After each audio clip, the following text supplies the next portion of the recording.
Les petits détails des plus grands films, bienvenue dans Aviez-vous remarqué? Après Il faut sauver le soldat Ryan et Interstellar, Matt Damon a de nouveau besoin d'être secouru. Il se retrouve pour l'occasion seul sur Mars, avec Ridley Scott aux commandes et une flopée de petits secrets et détails qu'on a découverts pour vous. Ridley Scott revient donc à ses premières amours et à la SF, plus de 35 ans après Alien, le 8e passager. Oui, on oublie Prometheus.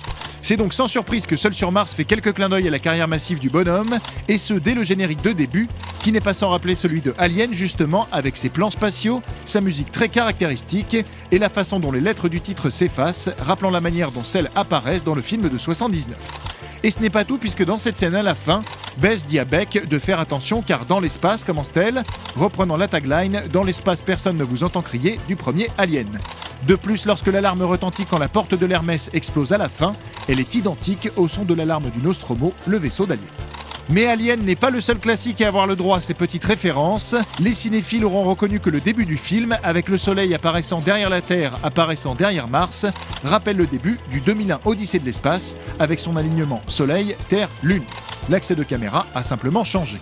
Autre clin d'œil à un grand film du 7e art avec la réunion secrète à la NASA, qui prend comme nom de code Projet Elrond, du nom du Conseil d'Elrond, rassemblement secret pour détruire Sauron dans la trilogie du Seigneur des Anneaux, deux réunions de cinéma dans lesquelles se retrouve de manière assez amusante l'acteur Sean Bean, interprète de Boromir dans le film de Peter Jackson. Petit cours de mythologie maintenant avec le nom de plusieurs éléments du film, loin d'être anodin.